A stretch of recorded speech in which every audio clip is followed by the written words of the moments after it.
ఏంటండి ఉద్యోగ రిజర్వేషన్లో కల్పించవద్దని చెప్పి 50% పోవద్దని చెప్పి స్లాబ్ ఉందని చెప్పని ఆ తీర్పులు ఉన్నాయి. కాబట్టి ఇది ఉద్యోగాల్లో కాదు, రాజకీయ రిజర్వేషన్ సంబంధించి ఏం జరిగింది, 56% ఉన్నటువంటి ఈ అంటే తెలంగాణ రాష్ట్రంలో జనాభా కులగణన ప్రకారము 56% ఉన్న బీసీలకి రాజకీయ ప్రాధాన్యత కల్పించట్లేదు.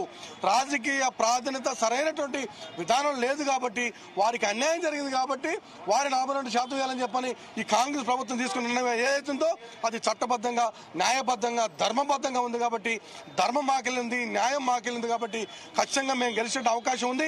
ఈరోజు తీర్పు ఖచ్చితంగా బీసీలకు అనుకూలంగా రాబోతుంది. కాబట్టి ఒకవేళ తీర్పు ఏదైనా కానీ ఖచ్చితంగా ఈ రోజు నామినేషన్ పర్వం ఏదైతే ఉందో ఆ నామినేషన్ పర్వంకి అనుకూలంగా ప్రజల మొత్తం కూడా మీరు 42% ఖచ్చితంగా కాంగ్రెస్ పార్టీ ఇంప్లిమెంట్ చేస్తుంది.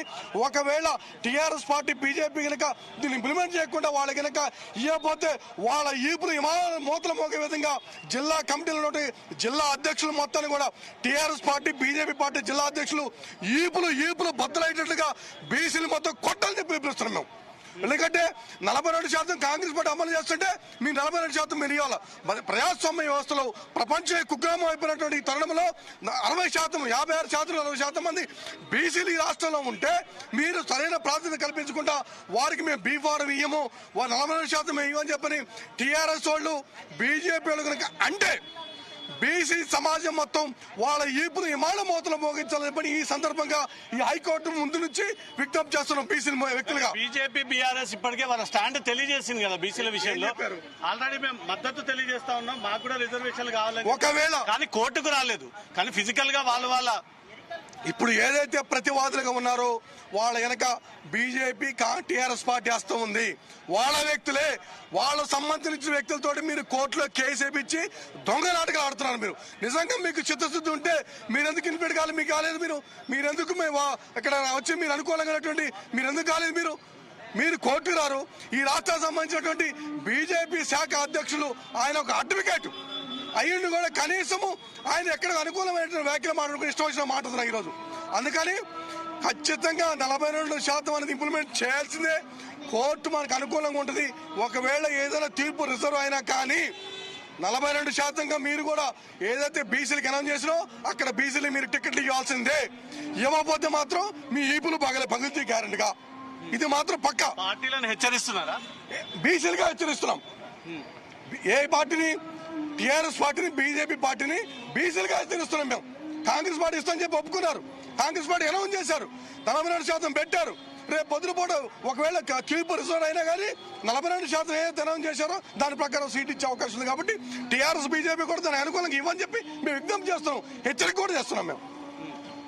అందుకని అసలే తీర్పు రిజర్వ్ అనే మాట ఉండదు, ఖచ్చితంగా మాకు అనుకూలం జరుగుతుంది. అందుకని ఈ రోజే నామినేషన్ పర్వం స్టార్ట్ అయింది. కాబట్టి యథేచ్ఛగా మొత్తం 42% అనుకూలంగా మీరంతా కూడా నామినేషన్ వేయండి. మీకు ఖచ్చితంగా ఈ బీసీలకి న్యాయం జరగబోతుంది. లాస్ట్ మూమెంట్ వరకు కోర్టు ఏమైనా మీరు అనుకున్నటువంటి అనుకూలమైన తీర్పు ఇవ్వకపోతే చెప్పినాం కదా, కాంగ్రెస్ వాళ్ళకి ఖచ్చితంగా 42% రిజర్వేషన్ ఏదైతే ఇచ్చారో దాని ప్రకారం పోతుంది. మిగతా పాటు కూడా ఇవ్వాలని చెప్పి మేము అంటున్నాం కదా. మేము ఖచ్చితంగా నామినేషన్ చేసి దాని ప్రకారం పోవటమే. ఎందుకంటే రేపు సుప్రీంకోర్టులో తీర్పు వచ్చినా కానీ మిగతా రాష్ట్రాల యొక్క తీర్పు వేరు, ఇది వేరు. ఇది డాటా ఉంది మా దగ్గర. కుల సర్వే చేసినాం కాబట్టి ఒకవేళ పోటీ చేసిన అభ్యర్థులకు కూడా ఎటువంటి అబ్జెక్షన్ లేదు, ఎటువంటి కూడా మీకే భయం లేదు. భయం లేకుండా మీరు పోటీ చేయండి. ఖచ్చితంగా ఏ 42% రిజర్వేషన్ కాంగ్రెస్ ప్రజాప్రభుత్వం ఇచ్చిందో అది ఇంప్లిమెంట్ కాబోతుంది. రేపు కోర్టులో ఒకవేళ సుప్రీంకోర్టుకు పోయినా కానీ ఏం టోకాలో చెప్పని ఈ సందర్భంగా బీసీ సమాజాన్ని మొత్తం కూడా మేము విజ్ఞప్తి చేస్తున్నాము. మీరు ఏ రకమైనటువంటి తీర్పుని ఎక్స్పెక్ట్ చేస్తా ఉన్నారు హైకోర్టు నుంచి? మీరు అనుకున్న అనుకూలమైనటువంటి తీర్పు రాకపోతే భవిష్యత్ కార్యాచరణ ఏంది బీసీలది? ముఖ్యంగా ప్రతి ఒక్కరు అనుకూలమైన తీర్పు కోసం భావిస్తున్నాం. ఎందుకంటే చట్టబద్ధంగా శాసనసభ వ్యవహారాల ద్వారా పంచాయతీ చట్టంలో ముఖ్యంగా మీరు చూడొచ్చు, జనజన సర్వే అయిన తర్వాత పూర్తి సమాచారంతో 50% పైన ఉన్నటువంటి బీసీల న్యాయం చేయాల ఉద్దేశంతో 42% తీసుకొచ్చినారు. అది ఎక్కడ కూడా చట్టవిధంగా ఇక్కడ కాలేదు. ప్రతి ఒక్క అడుగు చూసి వేశారు, స్పష్టంగా చెప్పి చేశారు. శాసనసభలో కానివ్వండి, గవర్నర్ దగ్గర కానివ్వండి, ప్రత్యేకంగా ఎవరో ఏదో మాట్లాడేసి ఇందిరా సహాని ఉంది,